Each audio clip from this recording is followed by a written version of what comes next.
कही कही बातें। अंधेरी रात, सड़क पर सन्नाटा पसरा हुआ है। चारों तरफ धुंध और आसमान में सिर्फ एक पूरा चांद चमक रहा है, पर उस चांदनी में भी अजीब सी दहशत घुली हुई है। दूर कहीं से कुत्तों के भौंकने की आवाज आती है और फिर अचानक थम जाती है, जैसे उनकी सांस ही रोक दी गई हो।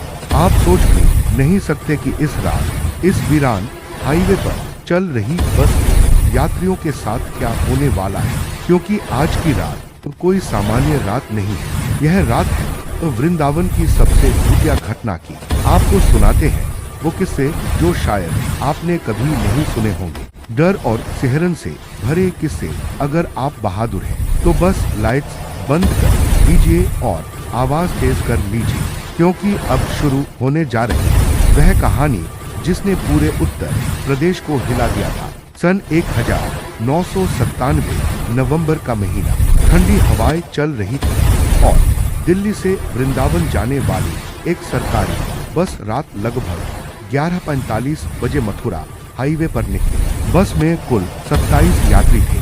कुछ लोग नींद में थे, कुछ धीरे धीरे बातें कर रहे थे और बस का ड्राइवर लगातार तेजी से सड़क को चीरते हुए आगे बढ़ रहा था। शुरुआत में सब कुछ सामान्य लग रहा था, लेकिन जैसे ही बस वृंदावन से 50 किलोमीटर पहले वाले उस कुख्यात मोड़ पर पहुंची, अजीब चीजें शुरू होने लगी। पहले बस के रेडियो ने अचानक खुद ब खुद चालू होकर एक अजीब सी खरखराती आवाज निकालनी शुरू कर दी।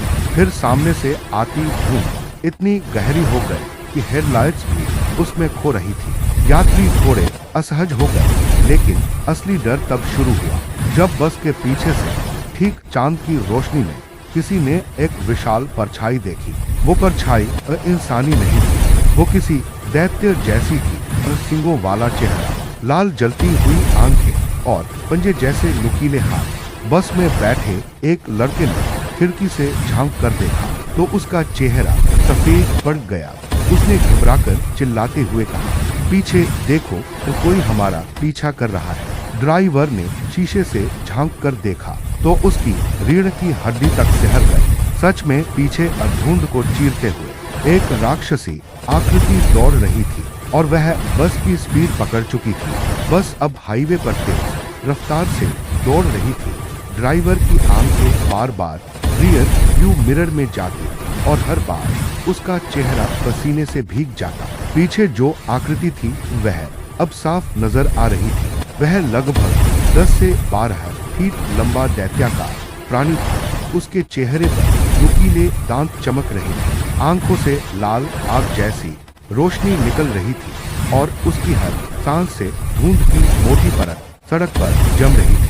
बस में बैठे सभी यात्री अब घबराहट में एक दूसरे से चिल्ला रहे थे, हे भगवान, ये क्या है? ड्राइवर, बस रोको मत, बस रोको मत। लेकिन अजीब बात यह थी कि बस का इंजन अचानक खुद अजीब आवाज करने लगा, जैसे कोई भारी चीज उस पर दबाव डाल रही हो। ड्राइवर ने एक्सेलरेटर दबाया, पर बस की स्पीड बढ़ने के बजाय कम होने लगी। तभी पीछे से एक भारी गरज गूंजी, यह रास्ता मौत का रास्ता है। आवाज इतनी गहरी और डरावनी थी कि बस की खिड़कियों के शीशे तक कांप उठे। यात्रियों में से एक बुजुर्ग पंडित, जिनके गले में तुलसी की माला थी, कांपती आवाज में बोले, ये साधारण आत्मा नहीं है, ये तो कोई तारांकन प्रेत नहीं, बल्कि पिशाच है, वृंदावन के श्रापित इलाके का रक्षक। सभी यात्री पंडित जी की ओर देखने लगे। उन्होंने कांपते हुए कहना शुरू किया, सालों पहले यहाँ एक गांव था जिसका नाम कृष्णपुरा था। कहा जाता है कि उस गांव में एक तांत्रिक रहता था। उसने अपने काले जादू से एक राक्षस को बुला लिया था, लेकिन वो राक्षस उसके गांव में नहीं आया। उसने पूरे गांव को तबाह कर दिया। लोग चीख चीख कर मारे गए और उनकी आत्माएं आज तक इस रास्ते पर भटकती हैं। कहा जाता है वो राक्षस अब भी जिंदा है। यात्रियों की आत्माओं को निगलने के लिए बस में सन्नाटा छा गया। सबकी नजरें खिड़कियों से बाहर थी और वो विशालकाय प्राणी अब इतना नजदीक आ चुका था कि उसका पंजा लगभग बस की पिछली खिड़की को छूने ही वाला था। अचानक धड़ाम, बस के पीछे की शीशे की खिड़की चकनाचूर हो गई। एक लंबा काला पंजा भीतर घुस आया और पीछे बैठे एक यात्री को पकड़ लिया। उसकी चीख रात के सन्नाटे को चीरती हुई गूंज उठी, बचाओ प्लीज बचाओ। बाकी यात्री चिल्ला उठे, लेकिन कोई उसकी मदद नहीं कर सका। वो आदमी बस से बाहर खींच लिया गया और फिर अंधेरे में सिर्फ उसकी दर्दनाक चीख सुनाई दी। कुछ सेकंड बाद सब शांत हो गया। ड्राइवर के हाथ कांप रहे थे, उसकी आंखों में आंसू थे। वह समझ चुका था कि ये सफर शायद आखिरी सफर बन जाए। उसने गियर बदला और किसी तरह बस को और तेज भगाना चाहा, लेकिन तभी सामने सड़क पर ठीक हेडलाइट्स के बीच वही दैत्य खड़ा नजर आया। उसकी लाल आंखें सीधे बस के यात्रियों पर टिकी हुई थी। बस अब बेकाबू सी भाग रही थी, लेकिन सामने उस दैत्य की आकृति खड़ी थी। ड्राइवर ने ब्रेक दबाने की कोशिश की, पर ब्रेक काम ही नहीं कर रहे थे। उसके हाथ कांपने लगे। सामने बैठे यात्रियों ने चीख कर कहा, बस मोड़ो वरना हम टकरा जाएंगे। लेकिन तभी वो प्राणी अचानक एक ही छलांग में बस के ऊपर आकर गिरा। पूरा वाहन जोर से हिल गया। छत की लोहे की चादर ऐसे कर की आवाज करने लगी जैसे किसी ने नाखूनों से उसे नोच डाला हो। यात्रियों में से एक महिला जोर से रोने लगी, हे कृष्णा हमें बचा लो। ड्राइवर पूरी ताकत से बस को संभाल रहा था, लेकिन प्राणी के वजन से बस डगमगाती जा रही थी। फिर अचानक छत पर से तेज धमाका हुआ। ढक ढक ढक। वो पंजे अब छत को तोड़कर भीतर घुसने की कोशिश कर रहे थे। पंडित जी कांपती आवाज में बोले, ये जगह शापित है, ये हमें छोड़ने वाला नहीं, केवल मंत्रों से ही इसे रोका जा सकता है। उन्होंने आंखें बंद कर तुलसी की माला पकड़कर कुछ संस्कृत के श्लोक गुनगुनाने शुरू किए, लेकिन तभी एक ठंडी हवा का झोंका पूरे बस में भर गया। यात्रियों की सांसें तक जमने लगी और अचानक ये पंडित जी का गला खुद ब खुद दबने लगा। उनका चेहरा नीला पड़ गया, जैसे कोई अदृश्य हाथ उनकी गर्दन को दबा रहा हो। बाकी लोग घबराकर चिल्लाने लगे, उन्हें छोड़ दो ओह गॉड। लेकिन किसी ने देखा कि छत से झांकती हुई लाल आंखें पंडित जी पर टिकी थी। प्राणी उनकी प्रार्थना को सुनना नहीं चाहता था, वह चाहता था उनका खून। कुछ यात्रियों ने पंडित जी को खींचकर सीट के नीचे छिपाने की कोशिश की। तभी बस की लाइट्स बार बार टिमटिमाने लगी और पूरा वाहन अंधेरे में डूब गया। केवल बाहर का चांद और उस दैत्य की लाल आंखें चमक रही थी। अचानक बस की हेडलाइट्स अपने आप चालू हुई और दूर सड़क पर एक पुराना टूटा फूटा मंदिर दिखाई दिया। ड्राइवर ने कंपती आवाज में कहा, अगर हम उस मंदिर तक पहुंच जाए तो शायद बच सकते हैं। यात्री अब बेतहाशा प्रार्थना कर रहे थे। बस डगमगाते हुए मंदिर की ओर भाग रही थी, लेकिन छत पर बैठा वह प्राणी गरजते हुए बोला, कभी कोई इस मंदिर तक जिंदा नहीं पहुंच पाया और न ही तुम पहुंचोगे। बस पूरी रफ्तार से मंदिर की ओर दौड़ रही थी। ड्राइवर की आंखें लाल हो चुकी थी, उसके हाथ कांप रहे थे, फिर भी वो स्टीयरिंग छोड़ने की हिम्मत नहीं कर रहा था। पीछे बैठे यात्री बार बार पीछे झांक रहे थे, लेकिन वहां बस अंधेरे और धुंध के बीच दो जलती हुई लाल आंखें चमक रही थी। छत पर बैठे प्राणी ने अचानक एक भारी गर्जना की। पूरा जंगल जैसे उस आवाज से गूंज उठा। कांच की खिड़कियां कांपने लगी और कुछ तो चटककर टूट भी गई। अब उसका पंजा सीधे बस की छत को चीरता हुआ भीतर घुस आया। पहली ही सीट पर बैठे एक जवान लड़के को उसने गर्दन से पकड़ लिया। लड़का चीखता रहा, बचाओ बचाओ। बाकी यात्री उसका हाथ पकड़ने की कोशिश कर रहे थे, लेकिन तभी वो प्राणी इतनी ताकत से झटका देता है कि लड़के का शरीर हवा में उछलकर बस से बाहर चला गया। सभी की आंखों के सामने वह लड़का अंधेरे में गायब हो गया और सिर्फ उसकी दर्दनाक चीख सुनाई देती रही। अब बस में मातम सा माहौल था। महिलाएं जोर जोर से रो रही थी, बच्चे अपनी मानों से चिपके हुए थे। कोई समझ ही नहीं पा रहा था कि इस दैत्य से कैसे बचा जाए। तभी अचानक ड्राइवर चिल्लाया, हम मंदिर के पास पहुंच रहे हैं। सब लोग हिम्मत रखो। लेकिन जैसे ही बस मंदिर के करीब पहुंची, सड़क पर चारों तरफ घना धुंध का गोला फैल गया, इतना गाढ़ा कि सामने का रास्ता ही गायब हो गया। यात्रियों ने खिड़की से देखा और सबकी सांसें रुक गई। वो विशाल प्राणी अब बस के ठीक सामने खड़ा था। उसकी आंखें आग की तरह जल रही थी और उसके चेहरे पर एक शैतानी हंसी थी। उसने हाथ उठाया और हवा में कुछ मंत्र जैसी आवाजें गूंजने लगी। तभी अचानक बस के इंजन ने तेज धमाका किया। धड़ाम, गाड़ी रुक गई। अब सन्नाटा था, सिर्फ यात्रियों की हांफती सांसें और बच्चों की सिसकियां। ड्राइवर ने बार बार चाबी घुमाई पर इंजन चालू नहीं हो रहा था। बस के भीतर अब हर कोई जान चुका था कि मौत बहुत नजदीक आ चुकी है। पंडित जी कांपते हुए बोले, सब लोग नीचे मत उतरना, मंदिर अभी पास है। अगर किसी तरह ये बस फिर से चल पड़े तो शायद हम बच जाए। लेकिन तभी अचानक खिड़की के शीशे पर खून के छींटे पड़ गए। सब लोग चीख पड़े। एक यात्री जो खिड़की से बाहर झांक रहा था, उसकी गर्दन गायब थी। सिर्फ उसका शरीर बस की सीट पर गिरा और खून की धारियां चारों तरफ फैल गई। महिलाएं हिस्टेरिकल होकर चिल्लाने लगी। कुछ लोग पीछे के दरवाजे से भागने की कोशिश करने लगे, लेकिन जैसे ही दरवाजा खोला तो धुंध के भीतर से वही दैत्य वहां खड़ा मिला। उसकी लंबी जीभ लटक रही थी और उसने मुस्कुराते हुए कहा, भागकर कहां जाओगे? उसके शब्दों से पूरी बस में बर्फ सी ठंडक फैल गई। बस अब पूरी तरह रुक चुकी थी। इंजन बंद हो चुका था और बाहर सिर्फ धुंध और वह दैत्य ही था। यात्री सिहरते हुए अपनी अपनी सीटों पर चिपक गए। कोई हिलने की हिम्मत नहीं कर रहा था, लेकिन बच्चों की चीखें सन्नाटे को चीर रही थी। अचानक धड़ाम, बस का पिछला दरवाजा अपने आप खुल गया। ठंडी हवा का झोंका भीतर आया और उसी के साथ वह प्राणी भी। उसका सिर छत से टकरा रहा था, इसलिए उसने झुककर बस के भीतर कदम रखा। उसके पंजों से लोहे की फर्श पर खरोंच की आवाज आई, कर कर कर कर। उसकी आंखें लाल आग की तरह चमक रही थी। यात्रियों में से एक युवक कांपते हुए उठा और चाकू निकालकर उसकी ओर बढ़ा। कि पीछे हट जा, वरना मार दूंगा। दैत्य उसकी ओर देखकर गुर्राया और बस इतना हुआ कि युवक का चाकू पिघलकर जमीन पर टपक पड़ा। फिर प्राणी ने उसके गले पर पंजा मारा।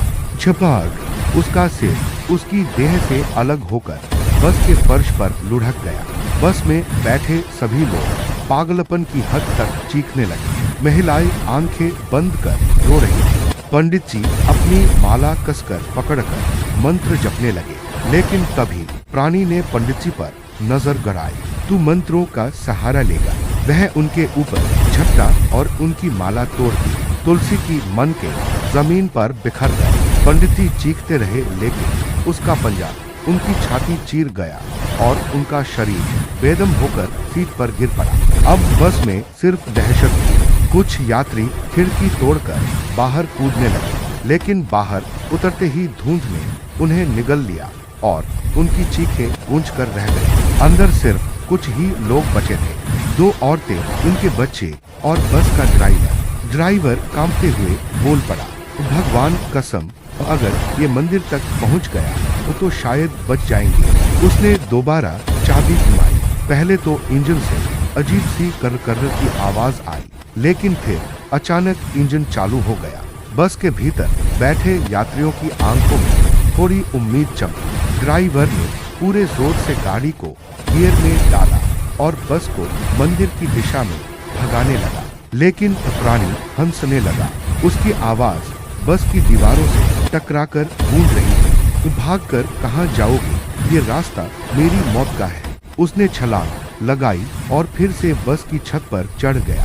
छत चटकने लगी, जैसे किसी भी पल टूट जाएगी। बस मंदिर के गेट से कुछ ही 100 मीटर दूर थी। यात्री अब प्रार्थना कर रहे थे, हे कृष्णा, बस बचा लो। लेकिन तभी अब बस की हेडलाइट्स बुझ गई। सामने सिर्फ अंधेरा था। बस अंधेरे में तेजी से मंदिर के गेट की ओर बढ़ रही थी, लेकिन हेडलाइट्स के बुझ जाने से सामने सिर्फ घना अंधेरा और धुंध नजर आ रहा था। ड्राइवर ने दांत भींचकर एक्सेलेरेटर पर पूरा जोर लगाया।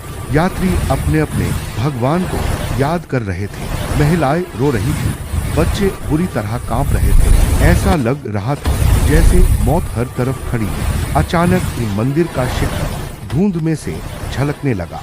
वो टूटा फूटा पर प्राचीन और शक्तिशाली प्रतीत हो रहा था। मंदिर की दीवारों पर जले हुए दीपक टिमटिमा रहे थे, मानो किसी ने उनकी लौ अभी प्रज्वलित की हो। लेकिन तभी धड़ाम, बस जोर से हिली। प्राणी ने छत को पूरी तरह चीरकर अपना आधा शरीर अंदर घुसा दिया। उसकी लाल आंखें और खून से लथपथ दांत यात्रियों के बिल्कुल करीब थे। ड्राइवर ने चीखते हुए गाड़ी मंदिर के आंगन में घुसा दी। जैसे ही बस मंदिर के गेट से भीतर पहुंची, अचानक एक अदृश्य शक्ति ने धुंध को रोक दिया। मंदिर के चारों ओर अदृश्य ऊर्जा का गोला चमकने लगा। प्राणी ने गर्जना की, यह जगह मेरी नहीं, यह मेरी कैद है। वो चीखकर पीछे हटने की कोशिश करने लगा, लेकिन अब देर हो चुकी थी।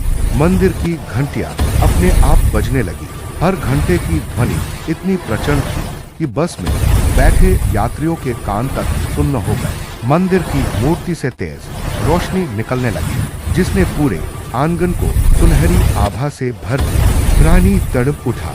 उसका विशाल शरीर बस से गिरकर मंदिर के प्रांगण में छटपटाने लगा।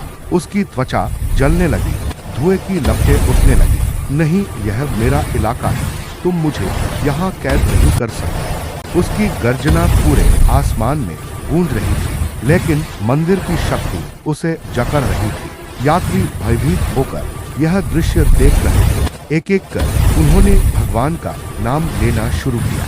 जय श्री कृष्णा, जय श्री कृष्णा। उनकी सामूहिक आवाज और मंदिर की शक्ति मिलकर प्राणी पर हथौड़े की तरह पड़ने लगी। प्राणी चीख चीख कर अपनी छाती पीटने लगा। आखिरकार उसका शरीर चटकने लगा, उसकी आंखें बुझने लगी और अचानक धम्म वह धुंध और राख में बदलकर जमीन पर बिखर गया। बस में बैठे सभी लोग हांफते हुए इस दृश्य को देख रहे थे। कई लोगों की आंखों से आंसू बह रहे थे। ड्राइवर स्टीयरिंग पर झुक गया और थककर रोने लगा। मंदिर की घंटियां अब भी बज रही थी, लेकिन वातावरण अब हल्का महसूस हो रहा था, जैसे सैकड़ों सालों बाद यह जगह उस शाप से मुक्त हुई हो। बस अब मंदिर के प्रांगण में खड़ी थी। बाहर सन्नाटा था, धुंध छट चुकी थी और हवा में हल्की सी गंध ताजा धुएं की थी। वही राख जो अभी उस राक्षसी प्राणी के जलने से बनी थी। यात्री कांपते हुए धीरे धीरे बस से बाहर निकले। हर कोई अब भी सदमे में था। कुछ लोग जमीन पर बैठकर भगवान का नाम जपने लगे, तो कुछ अभी तक समझ ही नहीं पा रहे थे कि ये सब सच था या कोई डरावना सपना। तभी मंदिर का दरवाजा चर चर की आवाज के साथ अपने आप खुला। अंदर से एक बुजुर्ग पुजारी बाहर आए। उनकी आंखें गहरी और गंभीर थी, लंबी सफेद दाढ़ी और माथे पर चंदन का बड़ा तिलक। उन्होंने यात्रियों की ओर देखा और भारी आवाज में कहा, तुम लोग आज जीवित बच गए हो, लेकिन जान लो, यह कोई साधारण जगह नहीं। जिस प्राणी से तुम मिले वह कोई साधारण आत्मा नहीं था, वह रक्तासुर था। यात्री एक दूसरे का चेहरा देखने लगे। किसी ने डरते हुए पूछा, रक्तासुर वो कौन था? पुजारी ने लंबी सांस ली और कहा, सैकड़ों साल पहले यहाँ एक तांत्रिक ने काले विद्या के लिए एक यज्ञ किया। उसने नर्बली दी, खून बहाया और अपनी आत्मा बेच दी। तभी यह राक्षस रक्तासुर जन्मा। वह तांत्रिक की सेवा में नहीं रहा, उसने गांव को नष्ट कर दिया। उसके आतंक से पूरा इलाका वीरान हो गया। तब ऋषियों और संतों ने इस मंदिर की स्थापना की और उसे यहाँ बांध दिया। तुम्हारी बस का इस इलाके से गुजरना मात्र एक संयोग नहीं था, यह उसकी श्रापित धरती है। हर 100 साल बाद वह अपनी कैद तोड़ने की कोशिश करता है। यात्रियों की सांसें अटक गई। किसी ने कांपते हुए पूछा, तो क्या वो फिर लौटेगा? पुजारी ने धीरे धीरे उनकी ओर देखा। हाँ, जब तक उसकी आत्मा का नाश नहीं होगा वह हर 100 साल में उठेगा और जो लोग उस वक्त यहाँ होंगे वे उसके शिकार बनेंगे। बस में बचे यात्रियों के चेहरों पर डर और भी गहरा हो गया। एक महिला ने बच्चे को गले लगाते हुए रोते हुए कहा, हे भगवान, हम तो बाल बाल बचे हैं। पुजारी ने मंदिर के भीतर इशारा किया, आज रात तुम सब यहाँ शरण लो। यहाँ वह प्रवेश नहीं कर पाएगा, लेकिन याद रखो यह जगह तुम्हें बुलाती नहीं, यह सिर्फ उन्हीं को रोकती है जिन्हें वह चुनता है। सभी यात्री चुपचाप मंदिर में चले गए। मंदिर के भीतर दियों की लौ जल रही थी और हवा में हल्की धूप कुगुल की महक थी, लेकिन हर किसी के दिल में अब भी वही सवाल था, क्या रक्तासुर सचमुच खत्म हो गया या वह फिर लौटेगा? सभी यात्री मंदिर के भीतर इकट्ठा हो गए। अंदर दीपक जल रहे थे, दीवारों पर पुराने चित्र बने थे और बीच में भगवान की विशाल मूर्ति विराजमान थी। लेकिन माहौल अब भी डर से भरा था। लोग चुपचाप जमीन पर बैठ गए। कोई रो रहा था, कोई भगवान का नाम ले रहा था, तो कोई चुपचाप आंखें मूंद कर दुआ मांग रहा था। पुजारी ने सभी को आश्वासन दिया, यहाँ कोई तुम्हें नुकसान नहीं पहुँचा सकता, तुम सुरक्षित हो, रात यहीं गुजारो, सुबह होते ही यह इलाका छोड़ देना। यात्री धीरे धीरे थोड़ा शांत होने लगे। ड्राइवर ने थके हुए स्वर में कहा, भगवान का लाख लाख शुक्र है, हमने वो चीज देखी है जिसे कभी भूल नहीं पाएंगे। लेकिन समय बीतने लगा। मंदिर में रात और भी गहरी हो गई। घंटों बीत गए, सब थक कर वहीं सो गए। अचानक आधी रात को टन मंदिर की घंटी अपने आप बज उठी। सब चौंक कर उठ बैठे। पुजारी ने तुरंत मंत्र जपना शुरू किया। उनका चेहरा सख्त हो गया था। यात्रियों में से एक युवक ने कांपते हुए पूछा, ये घंटी अपने आप कैसे बज रही है? पुजारी धीमे स्वर में बोले, ये चेतावनी है। इसका मतलब है कि उसकी आत्मा अब भी भटक रही है। वह मरा नहीं, वह केवल दबा दिया गया है और वह हमें महसूस कर रहा है। सभी की रगों में खून जैसे जमसा गया। बच्चे अपनी मानों से और कसकर चिपक गए। महिलाओं की आंखों से आंसू बहने लगे। तभी मंदिर की दीवारें अचानक ठक-ठक की आवाज करने लगी, जैसे कोई बाहर से उन्हें जोर जोर से पीट रहा हो। मंदिर का विशाल दरवाजा हिलने लगा। एक यात्री घबराकर चिल्लाया, वो यहाँ आ गया है। दरवाजे के बाहर से एक भारी आवाज गूंजी, तुम सोचते हो मंदिर तुम्हें बचा लेगा? यहाँ कोई सुरक्षित नहीं है, कोई नहीं। उसकी आवाज इतनी भयानक थी कि कई लोग वहीं बेहोश हो गए। दरवाजे के पीछे खून की मोटी धारियां बहने लगी, मानो किसी ने वहां खून से नाम लिखे हो। पुजारी ने ऊंची आवाज में मंत्रोच्चार शुरू किया। उनकी आवाज गूंजने लगी और मंदिर का माहौल कांपने लगा। लेकिन तभी मूर्ति की आंखों से खून टपकने लगा। दियों की लौ अपने आप बुझ गई और मंदिर का अंदरूनी हिस्सा अंधेरे में डूब गया। सिर्फ बाहर से आती लाल आंखों की चमक दिखाई दे रही थी। वह लौट आया था। मंदिर अंधेरे में डूब चुका था। दियों की लौ बुझ चुकी थी और भगवान की मूर्ति की आंखों से खून बह रहा था। यात्री दहशत में एक दूसरे से चिपके हुए थे। बाहर दरवाजे पर वह प्राणी अपनी लाल आंखों से अंदर झांक रहा था। उसकी आवाज फिर गूंजी, मैं अमर हूँ, तुम मुझे खत्म नहीं कर सकते। यह मंदिर मेरी कैद है, मेरी कब्र नहीं। अचानक मंदिर का दरवाजा धड़ाम करके हिलने लगा। हर धक्का इतना भारी था कि दीवारें कांप उठी। कुछ दरारें पत्थरों में नजर आने लगी। पुजारी ने ऊंची आवाज में मंत्र जपना शुरू किया, ओम नमो भगवते वासुदेवाय। उनकी गूंज से यात्रियों के दिलों में थोड़ी हिम्मत लौटी। लेकिन तभी एक यात्री जो अब तक चुपचाप कोने में बैठा था, अचानक खड़ा हो गया। उसके चेहरे पर डर नहीं बल्कि अजीब सी हंसी थी। वह कांपती आवाज में बोला, तुम सब मूर्ख हो। तुम सोचते हो मंदिर तुम्हें बचाएगा। तुम नहीं जानते कि असली चाबी किसके पास है। सभी ने हैरानी से उसकी ओर देखा। पुजारी ने उसकी ओर घूरते हुए कहा, तुम कौन हो? युवक की आंखें अचानक लाल हो गई। उसका शरीर कांपने लगा और उसकी आवाज गहरी राक्षसी हो गई। मैं वही वंशज हूँ, उस तांत्रिक का जिसने रक्तासुर को जन्म दिया था। मेरे खून में वही शक्ति है और आज मैं उसकी कैद तोड़ने आया। यात्रियों ने चीखकर उसके पास से दूरी बना ली। कुछ बच्चे अपनी मानों से लिपट कर रोने लगे। युवक ने अपनी जेब से एक पुरानी तांत्रिक किताब निकाली। उसकी पन्नों पर खून से लिखे हुए मंत्र थे। जैसे ही उसने पढ़ना शुरू किया, मंदिर की दीवारें और ज्यादा हिलने लगी। पुजारी ने तुरंत चिल्लाकर कहा, रुको, वह अभिशप्त ग्रंथ है। अगर वह पूरी तरह पढ़ लिया तो रक्तासुर फिर से जिंदा हो जाएगा। लेकिन युवक हंसते हुए मंत्र पढ़ने लगा। उसकी आवाज गूंज रही थी, रक्तासुर अपने वंशज के खून से लौट आ, लौट आ। अचानक मंदिर के बाहर से एक भयावह गर्जना सुनाई दी। जमीन हिलने लगी, दीवारें चटकने लगी, दरवाजा धीरे धीरे खुलने लगा और बाहर खड़ा रक्तासुर अब पहले से भी बड़ा और भयावह रूप धारण कर चुका था। उसकी आंखें और लाल हो चुकी थी। उसका शरीर आग की लपटों जैसा धधक रहा था। वह मुस्कुराते हुए बोला, आखिरकार मैं लौट आया। मंदिर का दरवाजा करकर्र की आवाज के साथ धीरे धीरे खुलने लगा।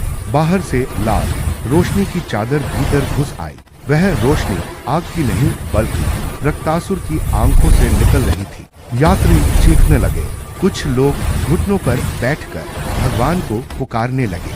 लेकिन अब डर इस कदर गहरा चुका था कि कई लोग बेहोश हो गए। जैसे ही दरवाजा पूरी तरह खुला, रक्तासुर भीतर दाखिल हुआ। उसकी लंबाई इतनी थी कि मंदिर की छत तक सिर छू रहा था। उसका शरीर अब और विशाल हो गया था और उसके हर कदम से जमीन कांप रही थी। उसकी गर्जना मंदिर की दीवारों से टकराकर गूंज उठी।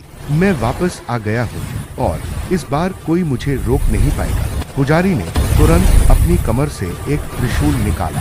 वह त्रिशूल पुराना था, लेकिन उस पर चमकते हुए मंत्र खुदे थे। उन्होंने गूंजती आवाज में कहा, यह त्रिशूल भगवान विष्णु की कृपा से पवित्र किया गया है। तू अगर अमर है तो यह तुझे नष्ट कर देगा। रक्तासुर हंसा, तुम जैसे कितने ऋषियों को मैंने कुचला है। तेरे मंत्र और तेरे हथियार मेरे लिए खिलौने हैं। इतना कहकर उसने एक ही झटके में अपनी लंबी बांध बढ़ाकर एक यात्री को पकड़ लिया। वह यात्री चीखता रहा, मुझे छोड़ दो। लेकिन रक्तासुर ने उसे अपने मुंह के पास ले जाकर ऐसे दबाया कि उसका शरीर चिथड़े चिथड़े हो गया। बाकी लोग दहशत में चीखने लगे और महिलाएं बच्चों को अपने आंचल में छिपा रही थी। पुजारी ने मंत्रोच्चार शुरू किया और त्रिशूल को रक्तासुर की ओर फेंका। त्रिशूल सीधा उसकी छाती में जाकर धंस गया। एक पल के लिए रक्तासुर चीख उठा